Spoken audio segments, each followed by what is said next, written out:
Eric Yaverbaum, associate publisher of social media magazines, and it's great to have you back as well. It's Eric. great to be back and see you in the little box in Washington, D.C. All right, let me let the two of you go at it. We're going to talk a little bit about the post office coming up, and I want to just start with that. Do you think, this is our question of the day, folks, so you weigh in as well, and we'll have your responses. Do you think that we should bail out the post office? I was shocked, Eric, to hear today that the post office right now is losing $25 million a day?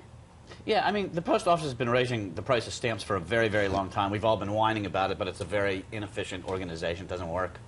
But you have an option. You could send an email, I suppose. That's what's hurting I think most people are Cherylyn. exercising their option now, which is what's even further hurting the post office. The way we communicate isn't by mail anymore. So, Cherylyn, is there an option to have it taken over privately and run as a successful business in this day and age of electronic media? Well, I agree with Eric, is that it's a very inefficient, bureaucratic operation. I mean, who do you know enjoys going to the post office? I don't. I think their customer service is just terrible. Long lines. The attitude is not, you know, the attitude is not what you would expect. So what do people do? You know, I buy my stamps online. I really try to avoid going to the post office, but, you know, we still need it. I mean, if you want to send packages, priority mail.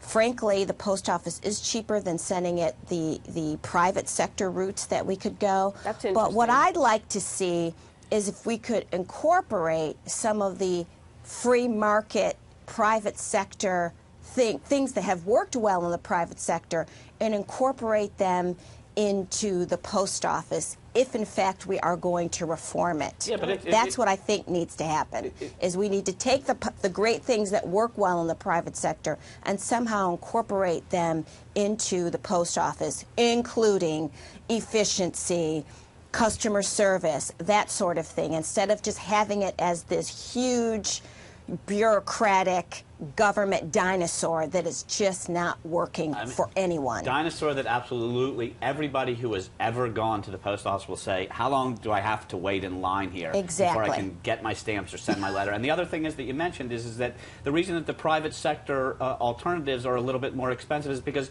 the private sector makes money and the post office loses money. Right. Well, I always go to those terminals and I do my own packages and mailing. But I understand, Eric, that... Let me read some of these comments. I like the post office, too. These are good ones. Well, that's good. So, yeah. I'm a post office lover, too. This is from Brian Conway. Post office is now partnering with FedEx and UPS in code splitting or revenue sharing for certain types of package delivery.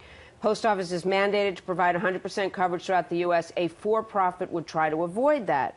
From King of Politics, the post office is not broke. They got stamps in their vaults that can bail them out with special stamps worth more than you can ever believe, like the 1,500 stamps with Zebulons USA. I don't know what that is.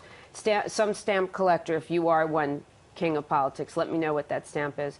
Charles Reese says privatization of the United States Post Office probably the best way to go for a struggling government entity. However, we do not need the federal government to give another large bailout to a struggling organization. We saw that the first bailout failed and added more debt to our national debt. And Bill 67410 is willing to give up Saturday delivery, delivered to residential homes every other day. There's no Saturday delivery of the mail in Canada. They do just fine with it. It's always been that way. And you know what? If I was an ad agency or bought media for a living, I would say that they could sell advertising on the post office trucks. That was probably, a good idea. I think it's a...